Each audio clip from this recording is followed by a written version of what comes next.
along with this common नहीं लगाया क्या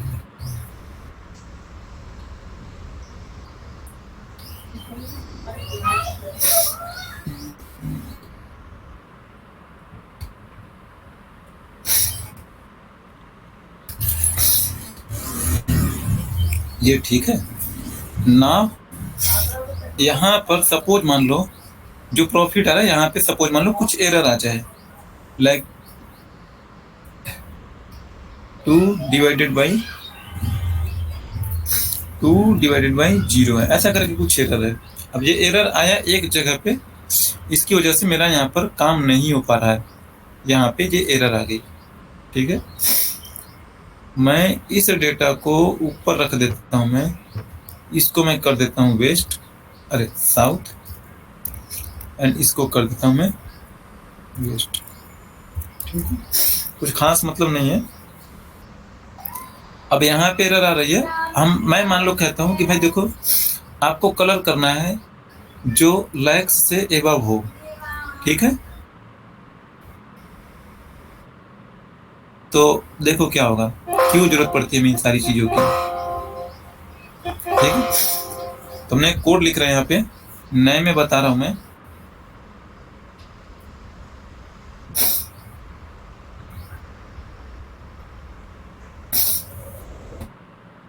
कुछ भी हो सकता है, सबको टैकल करेंगे। हैंडल ऐसे करके लिखते हैं, मैंने समझ लिया।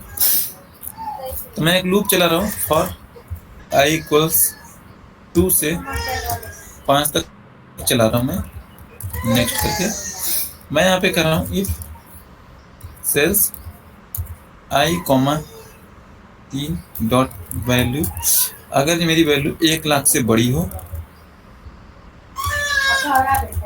Then cells i, 3 dot interior dot colour BB yellow end if. ठीक है ना, देखो मेरा जो चला, अब देखो जो एरर आ गया। अब एरर आ गया तो भाई मेरा ये एरर आते ही ये सारी चीजें वहीं पे स्टॉप हो गई, कोई नहीं एग्जीक्यूट कर पाएगा। ठीक है, अगर एरर नहीं होती तो मेरा सारा काम होता। तो ऐसे ही जो पीस ऑफ कोड होंगे, सेगमेंट ऑफ कोड होंगे, आपको अलग अलग सिचुएशंस मिलेंगी। मैं चाहूंगा कि देखो जो मेरा एरर है ना, उसे आप स्किप करो, नेक्स्ट स्टेप। जैसे ये एरर आया, अब यहाँ पे मैं एक नीचे में मैसेज लिख रहा हूँ, मैसेज बॉक्स टास्क कंप्लीटेड।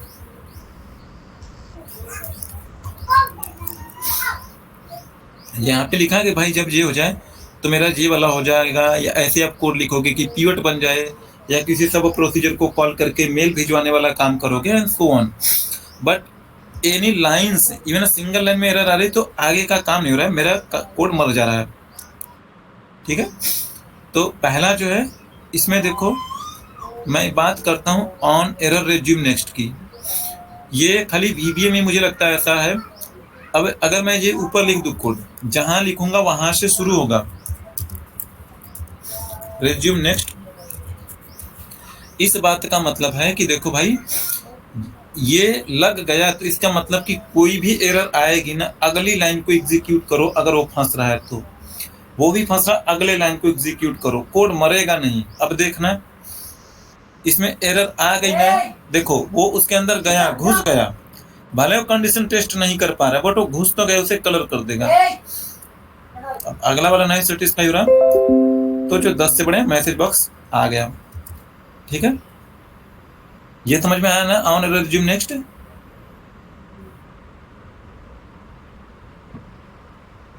बोलो बोलो सर, और एक बार रिपीट कीजिए ना, ये सेकंड वाला वो कैसे दिया? क्या सेकंड वाला कैसे दिया? हाँ, सेकंड वाला वो कलर कैसे बीबी मतलब येलो किया, वो पूछ रही थी। देखो वो एरर है। अब ये मैंने बोला कि देखो जो ऑन एरर रिज्यूम नेक्स्ट होता है, इस लॉजिक को वो इवेलुएट ही नहीं कर पाया, तो उसे ये समझ में नहीं आया कि ट्रू है या फॉल्स है, अगली लाइन को एग्जीक्यूट कर देगा। ये लॉजिक एरर है, इसलिए वो इस लॉजिक को ट्रू फॉल्स में नहीं कन्वर्ट कर पा रहा है। अगर वो कन्वर्ट कर पाता तब ना डिसीजन लेता कि हमें ट्रू में जाना है या फॉल्स वाले सेगमेंट में जाना होगा। Okay okay, just think about कि ना वो आगे की लाइन पढ़ेगा, ठीक है।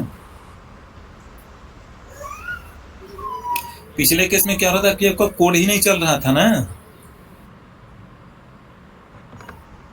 बोलो। हाँ सर। समझ में नहीं आएगा तो पूछ लेना, अब नहीं समझ तो ऐसे मत हाँ बोल देना। आगे आपने कोड लिखा कि भाई जो रिटर्न्स वाला है ना वो शीट भी मुझे डिलीट करना है, शीट्स रिटर्न, चलो रिटर्न रिटर्न लिखना मैं,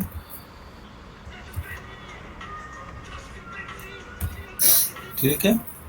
और यहाँ पे उसे फॉल्स करा देता हूँ ना तो चमक क्या आएगा, अच्छा नहीं लगता, डिस्प्ले अलर्ट्स फॉल्स, ठीक है। ना देखो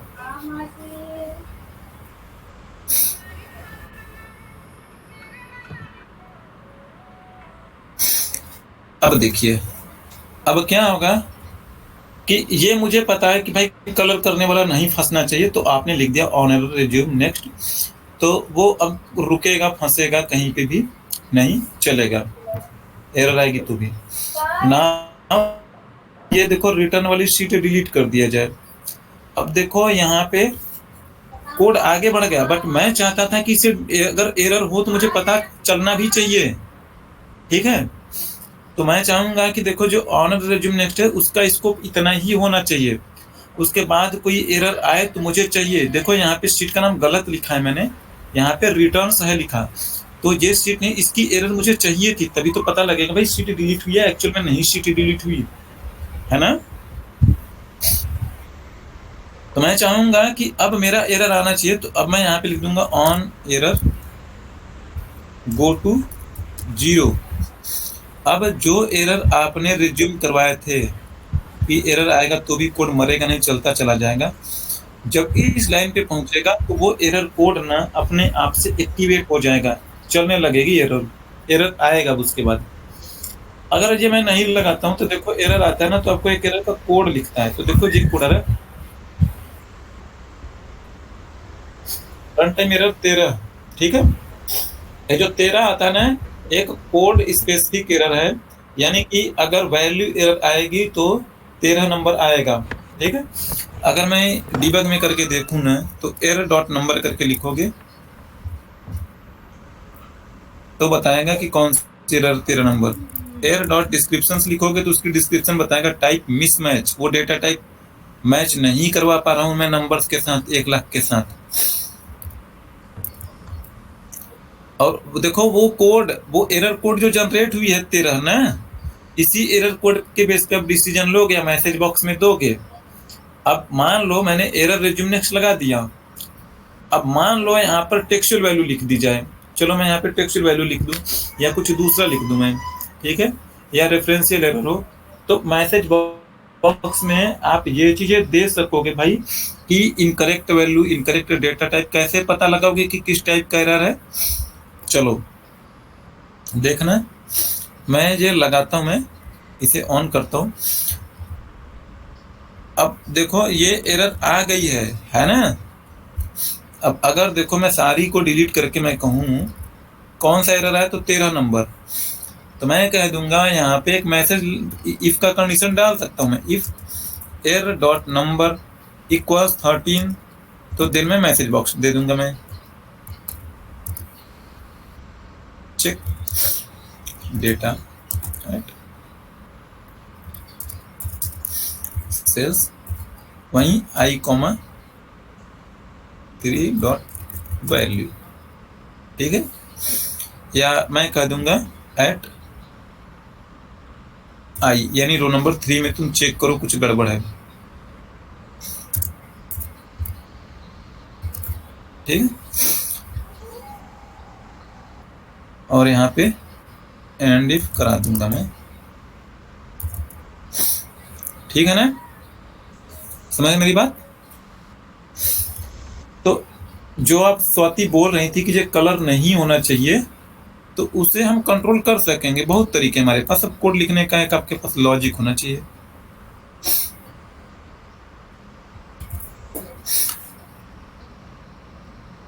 ठीक है, देखो मैंने बोला कि अगर देखो ऐसा वाला एरर आएगा तो ये एग्जीक्यूट होगा, अगर एरर नहीं आएगा तो ये कलर हो जाए, बस समझ जाओगे कि रो नंबर 2 में गड़बड़ी आई है। अब देखो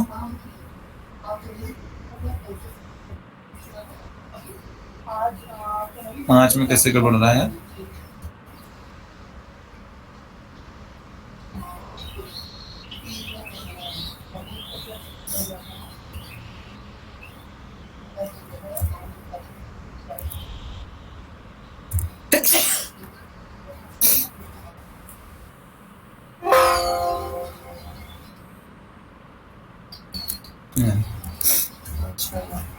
कितने मिनट लगभग मशीन चल चुकी होगी? तो कितना है भाई? 1,84,018 ना। इसमें क्यों एरर आ रहा है? एरर डॉट नंबर पे देख लो। तेरा नंबर ये डेटा टाइप एरर थोड़ा होना चाहिए।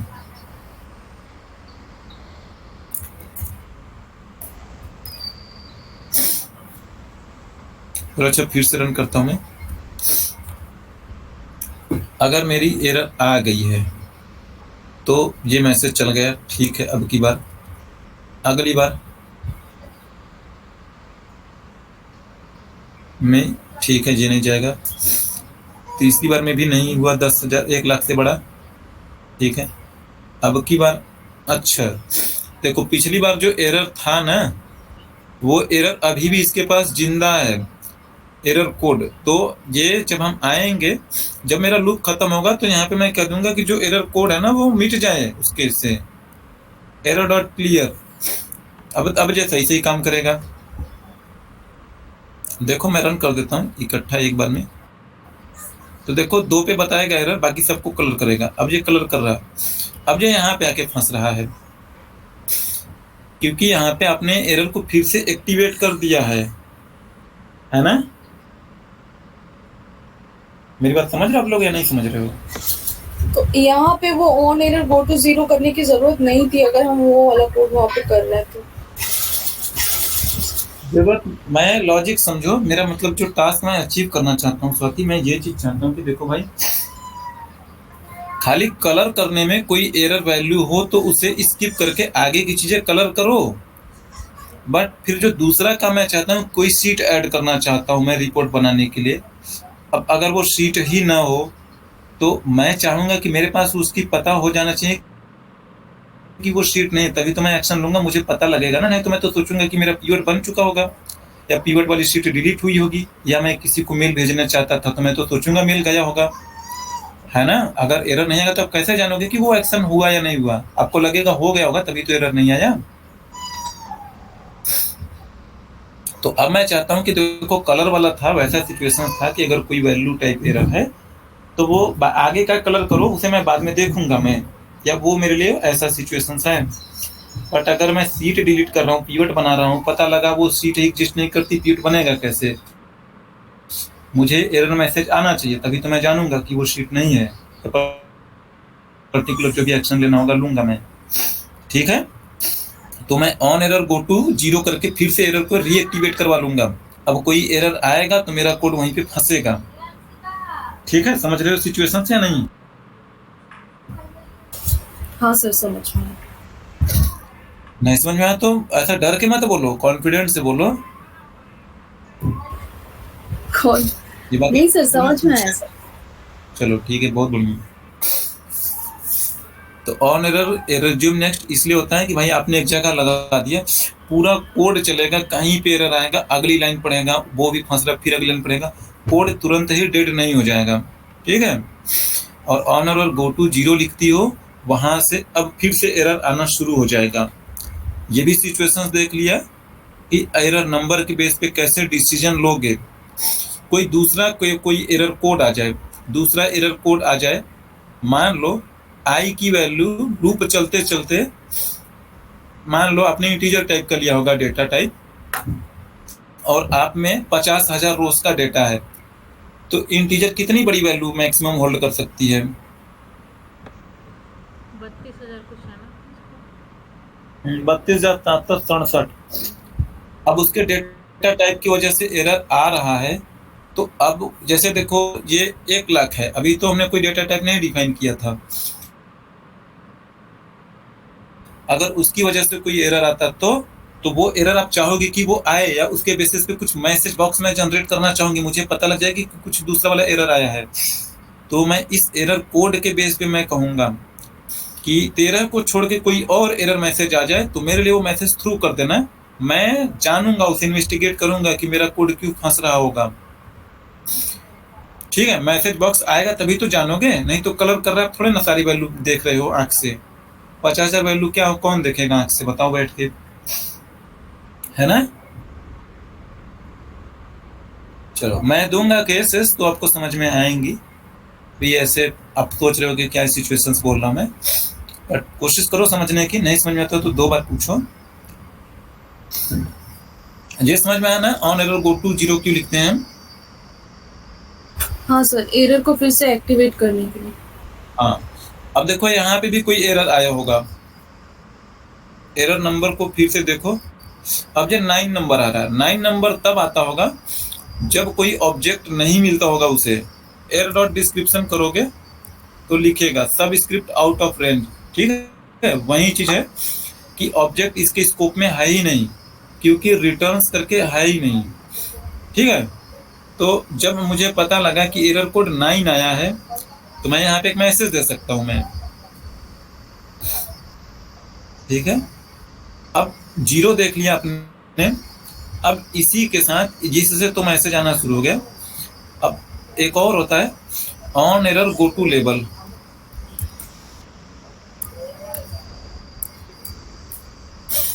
लेबल का मतलब ये हो कि आप अपने से नाम रखते हो, कुछ भी नाम रखो।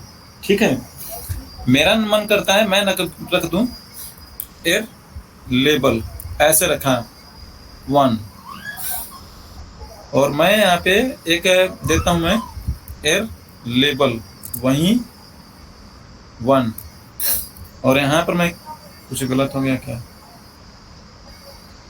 पी कर लो, और यहाँ पे मैसेज बॉक्स में लिखता हूँ इस, अगर इफ एर डॉट नंबर अगर 9 है तो आप डिस्क्रिप्शन में भी लिख सकते हो। तो मैं लिखूंगा मैसेज बॉक्स में please check the sheet exist और एंड इफ। ठीक है, तो आपने यहाँ पे लिख दिया है on error go to label 1। अच्छा, लेबल की स्पेलिंग गलत लिखी, लेबल की स्पेलिंग गलत है। वो तो हमने दिया हुआ नाम है, कुछ भी नाम दो, कुत्ता गधा बिल्ली कुछ भी दो। ठीक है, ये रिजर्व नेम नहीं होता है, आपका जो मन करता है वो तो अब यहाँ पे आपने लिखा है तो इस बात का मतलब ये होगा, अब यहाँ से पढ़ना शुरू करेगा। अगर कुछ भी एरर आएगी तो कोड जंप करके यहाँ पे चलाएगा। ठीक है, इस लेवल पे आगे कूदेगा। जब यहाँ पे आएगा तो यहाँ से पढ़ना शुरू करेगा, और यहाँ पे आपने लिख रखा है कि अगर 9 नंबर में एरर होगा तो मैसेज बॉक्स छाप दोगे, सीट चेक करो एग्जिस्ट करता है या नहीं, तो यूजर को पता लग जाएगा अच्छा सीट नेम में कुछ दिक्कत रही होगी, तो ध्यान से उसकी स्पेलिंग चेक करेगा। तो ये आपने देख लिया 2 नंबर पे एरर है, आगे रन करता हूं मैं, देखिएगा। अब देखो लिख दिया आपने ऑन एरर लेवल 1, देखो ये नहीं मिलेगी उसे, तो ये वाला मैसेज बॉक्स नहीं एग्जीक्यूट हो पाएगा, जंप करके सीधे यहाँ पे आ जाएगा। देखो अब यहाँ पे आपने लिखा है कि वो एरर नंबर 9 ही तो है ना, ऐसा तो नहीं ना कि 11 नंबर वाली एरर हो, कोई और एरर हो, या पता लगा कि अब ये वर्कशीट ही क्लोज हो गई हो जिस टाइम पे आप कोड कर रहे हो। ऐसा होगा आपके साथ कि आपने कोड लिख रहे होंगे बट ध्यान नहीं होगा, आपने उस वर्कबुक को सेव करके क्लोज कर दिया होगा और उसके सीट को एक्सेस करने की कोशिश करोगे। तो भाई जब आपने शीट क्लोज कर दिया, सॉरी वर्कबुक ही क्लोज कर दिया, तो अब सीट ही नहीं होगी, तो अब कोई दूसरा एरर आएगा। ठीक है, तो उस एरर के अकॉर्डिंग आप सिचुएशन दोगे। मैसेज बॉक्स में आपने लिख दिया, तो देखो ये चीजें आ गई और यहाँ पे खत्म कहानी। ठीक है, ये वाला कोड नहीं एग्जीक्यूट हुआ। बात समझ में आ रही मेरी ना? अच्छा चलो इसे रिटर्न कर देता हूँ। अब देखिए, अब एरर नहीं आएगी।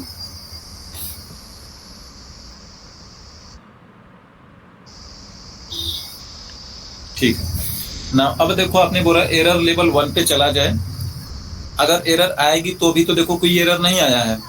अब ये देखो शीट भी डिलीट हो जाएगा, रिटर्न्स वाला हो गई डिलीट शीट रिटर्न्स वाली, आपने देखा ना।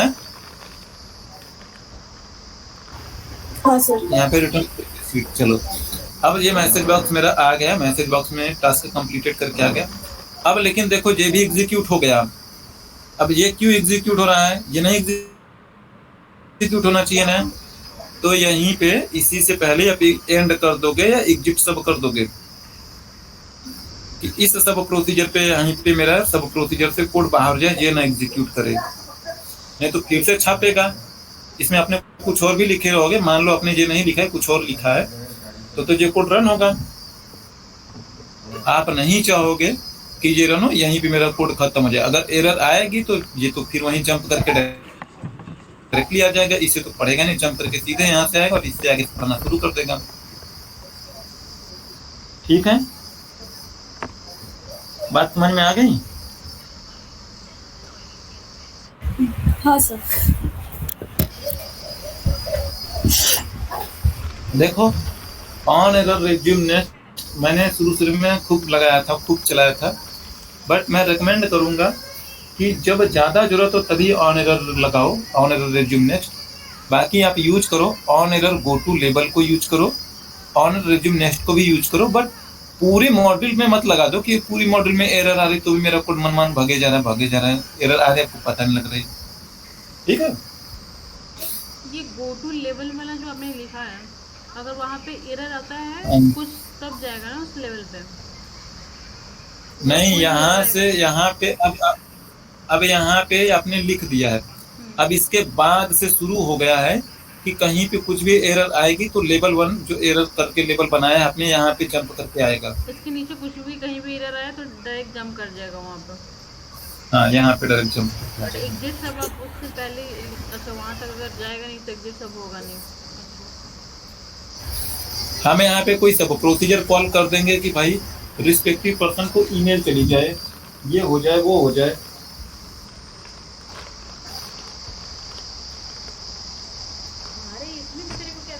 या लॉग बन जाए, एरर लॉग बन जाए, या इस, ठीक है, तो एरर लॉग बन के मिल जाएगी आपको। क्लियर है यहाँ तक? जी सर। सर वो एग्जिट सब हम उधर ही कर दे रहे हैं तो वो फिर तो एरर लेवल 1 में नहीं जा रहा ना, उसको फिर एग्जीक्यूट नहीं कर रहा है। जैसे कि यहाँ पे वो कोई एरर नहीं है, रिटर्न करके वो रिटर्न को डिलीट कर दे रहा है, तो उस हिसाब से वो एग्जिट सब उसके बाद हम कर दे रहे हैं, तो फिर वो एरर लेवल 1 में नहीं जा रहा है, एंड सब कर दे रहा है डायरेक्ट, है ना? हाँ हाँ हाँ, परफेक्ट।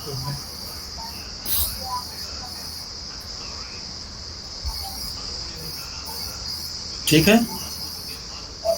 चलो देखो कुछ और सिचुएशंस बता रहा मैं। अभी तो यहाँ पे आप चला के टेस्ट करो एरर आ रहा है नहीं आ रहा। जब आप काम करोगे कभी बड़े प्रोजेक्ट पर, तो उन्होंने आपको ना कोई किसी का लिखा हुआ कोड दे देंगे, कहेंगे भाई इसमें चेक करो कोड में क्या एरर है, क्या गलती है, अगर कुछ है गलती तो उसे इम्प्रूव करो। तो देखो 3 टाइप के मेरे एरर होते हैं, ये टाइप कोई मायने नहीं रखता है, बट लोग थ्योरेटिकली पढ़ाते हैं तो मुझे भी पढ़ाना आपके लिए जरूरी है, इसमें पढ़ा रहा हूँ मैं, अदरवाइज इसकी जरूरत नहीं है। पहला जो है सिंटैक्स एरर,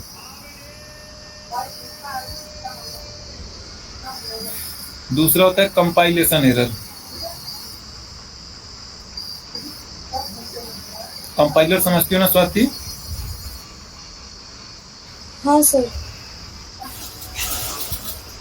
रन करने से पहले का प्रोसीड्यूर जो कंपाइल करता, चेक करता एरर है कि नहीं।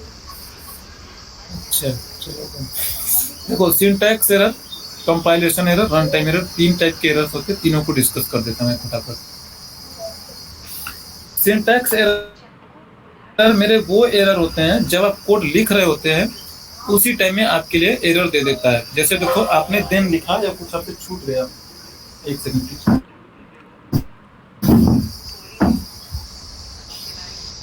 सिंटैक्स से रिलेटेड, तो आपको जब कोड लिख रहे हो उसी टाइम पे आपको एरर थ्रो कर देगा। ठीक है, क्लियर ना? जी सर। ठीक है। अब सेकेंड जो है आपके लिए, जिसे हम, और ये एरर जब कोड लिख रहे हो तो उसी टाइम में आपको पता लग जाती है। ठीक है, लाइक अगर मैं इसे सही से कर दूं, मैं मान लो मैंने 90 कर दी और यहाँ पर हमने लिख दिया ग्रेटर देन x। ठीक है, अब लाइक देखो ये सिंटैक्स एरर नहीं है ना, सिंटैक्स एरर होता तो आता। अब इसका एरर को आपको कब पता लगेगा? ये तब पता लगेगा जब इसे कंपाइल करोगे तब। ठीक है, तो देखो जैसे यहाँ पे टूल पे गए हमने, रन पे जाओ, हाँ गया है। कहाँ मिलता है दीक्षा? वो ये है डिबग के अंदर कंपाइल VBA प्रोजेक्ट। ठीक है, और यही चीज आपके लिए इम्पोर्टेंट है। ठीक है,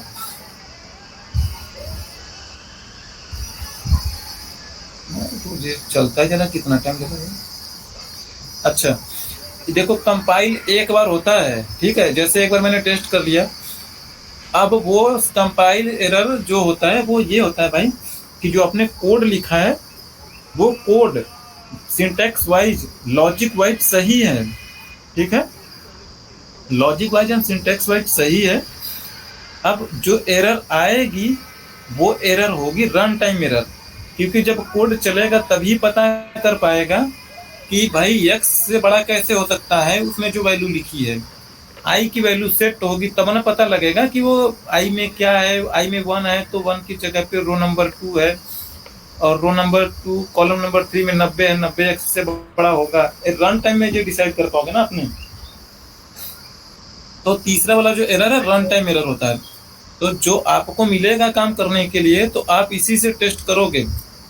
ठीक है, ये मैंने 1 लाख लिख दिया ना, 10,000 है। ठीक है, अब लाइक जैसे मान लो अगर मैं ये लूप चला रहा हूँ, मैं ये लूप को मैं उठा के इसके अंदर मैं एंड करा दूं, मैं एग्जिट करा दूं, मैं इस लूप को इसके अंदर मैंने एग्जिट करा दिया। अब ये कोड आपको देख के सही लग रहा है, सिंटैक्स भी सही है, सब कुछ सही, लॉजिक भी सही है, बट एक चीज समझोगे तो आपको एक बात समझ में आएगी। चलो फिर से कंपाइल कराते हैं। देखो कंपाइल करा रहा हूं मैं, तो ये एरर आ गई।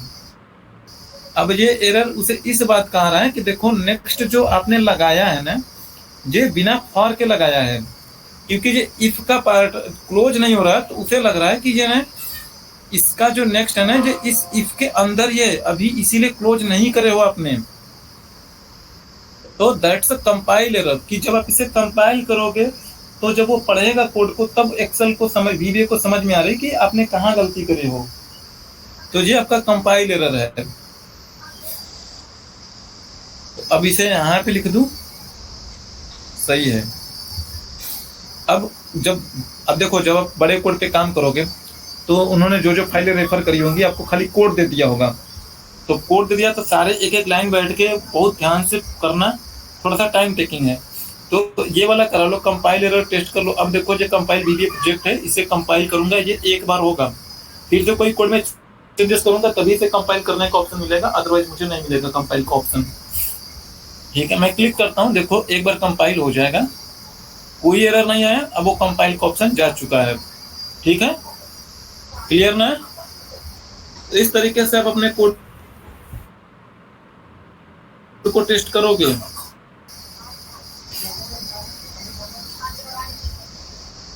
और क्या इसमें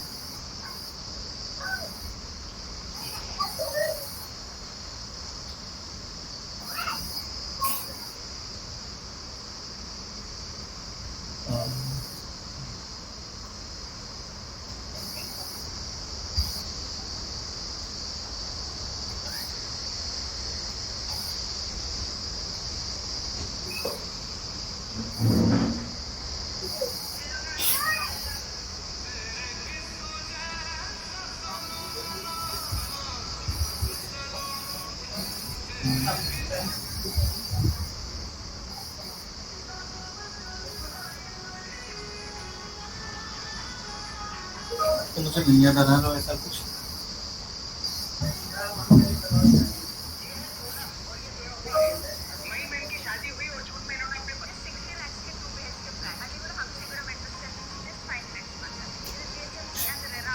ठीक है, अच्छा आज के लिए इतना ही रखता हूँ मैं, बाकी फिर करेंगे नेक्स्ट टाइम करें, ठीक है।